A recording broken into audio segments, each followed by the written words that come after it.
Welcome friends. तो आज हम आपको एक न्यू चैप्टर यानी मैट्रिक्स, ठीक है ना। आज से हम आपको मैट्रिक्स का कंसेप्ट सिखाएंगे। उसके बाद हम लोग क्वेश्चन को बनाएंगे। जैसा कि हमने इनवर्स ट्रिग्नोमेट्री फंक्शन का कंसेप्ट भी मैंने आपको करा दिया है और एनसीईआरटी का एक एक क्वेश्चन का वीडियो हमने आपको बनाकर उपलब्ध कराया है। तो इस वीडियो में हम लोग मैट्रिक्स के कुछ कंसेप्ट के बारे में जानेंगे, फिर उसे क्वेश्चन कैसे बनाएंगे अभी हम आपको सिखाएंगे। तो सबसे पहला बात कर लेते हैं कि मैट्रिक्स यानी आव्यूह, इसका मतलब क्या होता है वह समझ लीजिए। देखिए, आव्यूह एक ऐसा आयताकार क्रम होता है। आव्यूह एक आयताकार मतलब ऐसा क्रम है जो सम्मिश्र संख्या या वास्तविक संख्या का फलन होता है, ठीक है। यानी कहने का मतलब है साफ साफ कि आव्यूह यानी एक आपका एक ऐसा आयताकार मतलब आयताकार क्रम है जिसके अंतर्गत यानी उस आयताकार क्रम के अंतर्गत उसके अंदर हम वास्तविक संख्या या सम्मिश्र संख्या लिखते हैं और उसी पूरे फॉर्मेट को हम लोग आव्यूह कहते हैं, ठीक है ना। तो आप यहाँ से लिख सकते हैं कि आव्यूह का परिभाषा कि आव्यूह एक आयताकार ऐसा क्रम है जिसके अंतर्गत सम्मिश्र संख्या या वास्तविक संख्या का फलन होता है, उसे आव्यूह कहते हैं। अब बात कर लेते हैं आव्यूह का। तो डिफिनेशन आप लोग लिख लिए होंगे, यहाँ से हमने बोल दिया, आप लोग लिख लिए होंगे और हम भी लिख देते हैं कि आव्यूह एक आयताकार क्रम होता है। आव्यूह एक आयताकार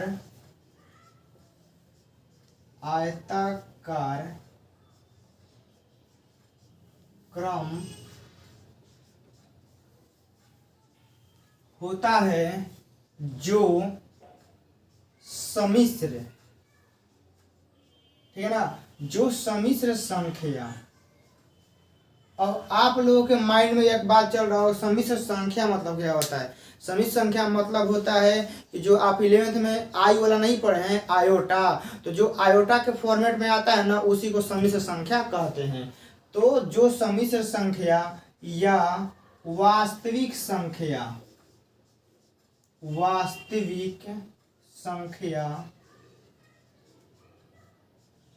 का फलन होता है,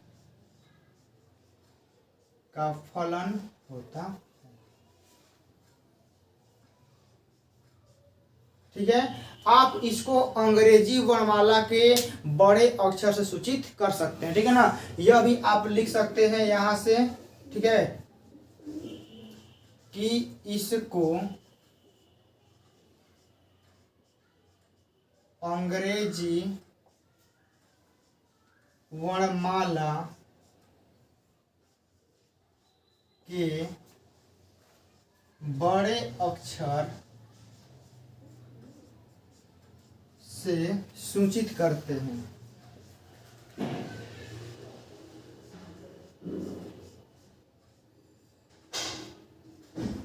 जैसे में आप लोग A B C ऐसे ही करते करते आप लोग मतलब कि जो पूरे आव्यूह का नाम होगा आप ए से डिनोट कर सकते हैं या बी से कर सकते हैं। अब आते हैं कि आव्यूह का संकेत क्या होता है, यानी जिसके अंदर जो हम वास्तविक संख्या या सम्मिश्र संख्या लिखेंगे तो एक चिन्ह होना चाहिए ना। आप लोग माइंड में यही बातें चल रहा होगा कि मान लीजिए कि हम कोई संख्या लिखते हैं, वास्तविक संख्या या सम्मिश्र संख्या, तो उसके मतलब कोई ऐसा चिन्ह होना चाहिए ना जिसके अंदर हम लोग लिखें। तो आव्यूह में चिन्ह होता है और उसी चिन्ह के अंदर यानी आव्यूह का संकेत कह सकते हैं, ठीक है ना। तो उसी चिन्ह के अंदर संख्या को लिखा जाता है और उसी फॉर्मेट का पूरा नाम आव्यूह होता है। तो यहाँ आप लोग लिख लीजिए संकेत, ठीक है ना। आव्यूह का मतलब चिन्ह क्या होता है, देखिए क्या होता है। इसमें 3 गो होता है, ठीक है ना। एक जो आपकी एनसीईआरटी बुक में दिया गया है पहला, ठीक है ना, यहाँ पहला हम लिख देते हैं ऐसे बड़ा कोष्ठ, ठीक है ना। बड़ा कोष्ठ जहां भी ऐसे दिया रहेगा और इसके अंदर कोई भी संख्या, सम्मिश्र संख्या या मतलब वास्तविक संख्या एक परफेक्ट ऑर्डर में, ठीक है ना, ऑर्डर यानी क्रम में लिखा होता है, तो आप इसको क्या पढ़ेंगे, आव्यूह पढ़ेंगे। फिर दूसरा चिन्ह क्या होता है, छोटा कोष्ठ, ठीक है ना, छोटा कोष्ठ भी आप लोग दे सकते हैं, यह भी अवयव का ही संकेत होता है। और 3 नंबर में डबल चिन्ह, ठीक है ना, ऐसे मतलब एकदम सटा के ऐसे डबल चिन्ह, और फिर इस साइड भी आप सटा के डबल चिन्ह दे देते हैं, तो पूरा जो यह होता है ना, यह अवयव का सिंबल होता है, अवयव का संकेत होता है। यदि इसके अंदर कोई भी समिश्र संख्या या वास्तविक संख्या लिखा होता है तो पूरा को हम लोग कहते हैं नहीं, जो हमारा क्वेश्चन है वह अवयव में दिया गया है।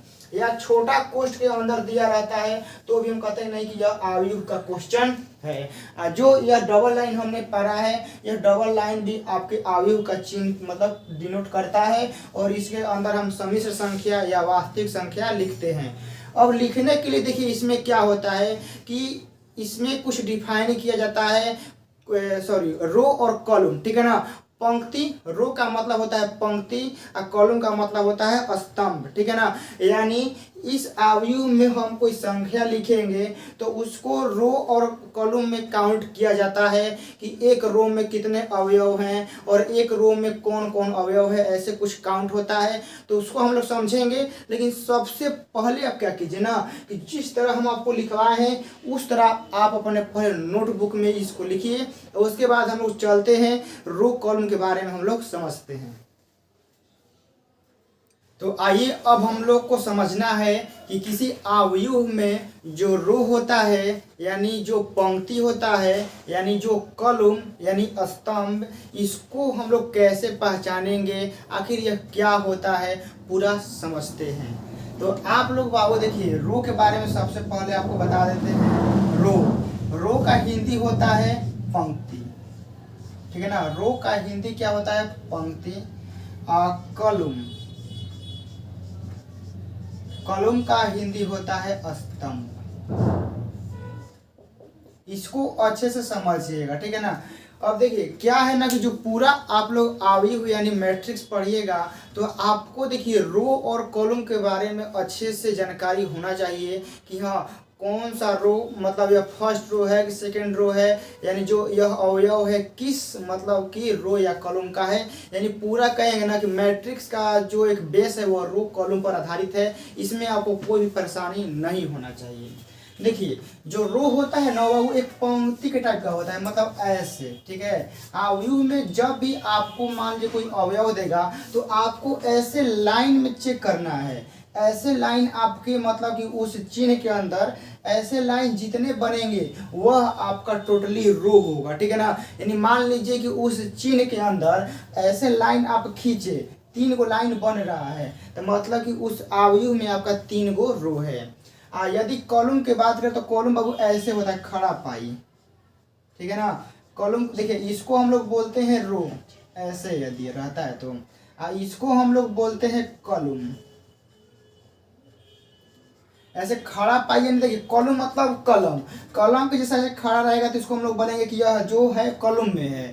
ऐसे रहेगा ना एकदम हॉरिजॉन्टल मतलब क्षैतिज में ऐसे रहेगा तो इसको हम लोग बोलते हैं रो। एग्जाम्पल के तौर पे आप यहाँ समझिए, मान लीजिए कि हम एक अवयव के अंदर यहाँ लिखते हैं 2 4 3 5 1 2 लिखते हैं ना। इसमें हम आपको बोलेंगे कि आप इस अवयव में, एक मिनट रुकिए, जो यह पूरा होता है ना एकदम सीरीज बाई सीरीज होता है, कोई ज़्यादा ऊपर नहीं होता है, कोई ज़्यादा नीचे नहीं होता है। यानी 2 के जस्ट नीचे 5 होगा, 4 के जस्ट नीचे 1 होगा, 3 के जस्ट नीचे 2 होगा, एकदम सीरीज बाई सीरीज ऐसे मतलब व्यवस्थित। वही ना बोले कि एक परफेक्ट ऑर्डर में यानी सुव्यवस्थित क्रम में इसको अरेंज किया जाता है, एकदम व्यवस्थित किया जाता है। तो इस आपको अवयव में बोलेगा ना कि इसमें आप बताइए मेरे भाई मेरे बहने कि इसमें रो और कॉलम कितना होगा। तो हमने क्या बताया कि जितना ऐसे आपको मतलब कि ऐसे लाइन बनेगा वह आपका टोटल क्या होगा, रो होगा यानी पंक्ति होगा। तो ऐसे लाइन इसमें खींचिएगा तो 1 और 2, तो रो कितना है जी, रो यानी पंक्ति कितना मिलेगा आपको, इसमें 2 मिलेगा। मतलब पहचानने जाएगा ना कि इस अवयव में कितना रो है। ऐसे क्षितिज लाइन मतलब कि एकदम हॉरिजॉन्टल लाइन देखना है, ऐसे 1 गो ऐसे कहो 2 गो, अब 2 गो लाइन बन रहा है तो आपका रो कितना हो जाएगा 2। यदि हम इसमें बात करते हैं कॉलम,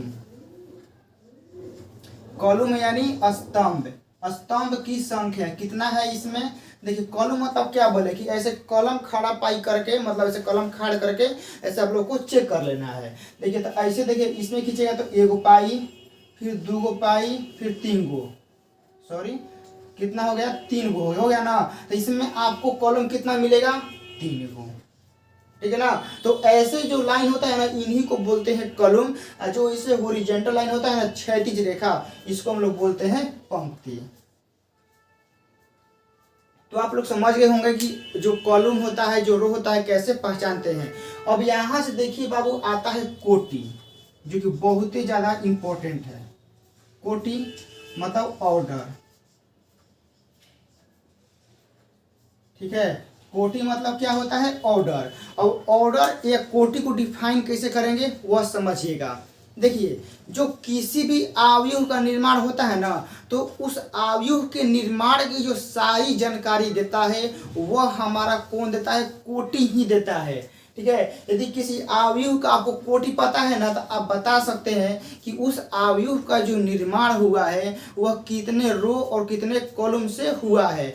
यानी कोटि पता है तो उस अवयव के बारे में आप जानकारी दे सकते हैं कि हाँ यह जो अवयव होगा, जो कोटि इसका दिया गया है, वह इस तरह का अवयव आपको मतलब कि है, सिंपल सा। यानी किसी भी अवयव का आपको कोटि ज्ञात है तो आप बता सकते हैं कि हाँ उसका अवयव कैसा होगा। तो कोटि मतलब क्या समझिएगा, किसी भी अवयव का, इसका परिभाषा सुनिएगा कि किसी भी अवयव का जो रो और कॉलम से मिलकर निर्माण होता है। यह मान लीजिए कि अवयव है तो इसका निर्माण किससे हुआ है, 2 रो से हुआ है और 3 कॉलम से हुआ है।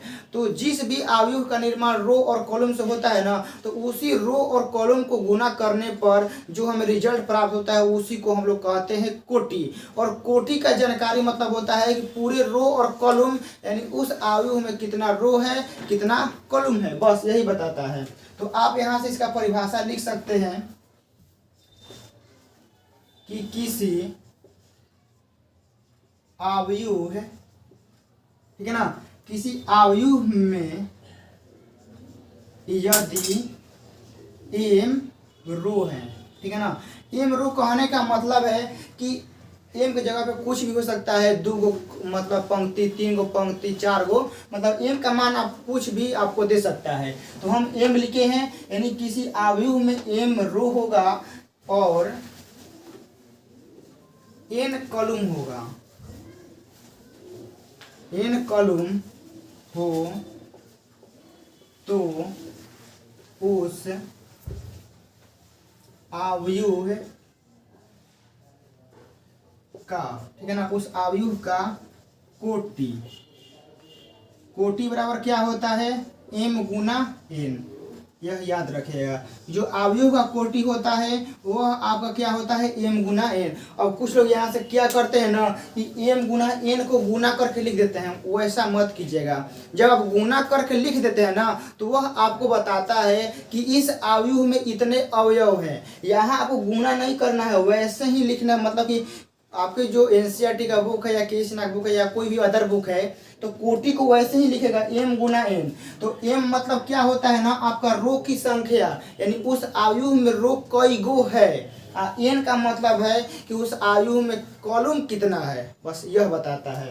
तो m बराबर यहाँ ऐसे भी लिख सकते हैं, रो की संख्या, क्या, रो की संख्या। और n बराबर आप लिख सकते हैं कॉलम की संख्या, कॉलम की संख्या। ऐसे आप लोग अपने कॉपी में नोट्स बना लेंगे।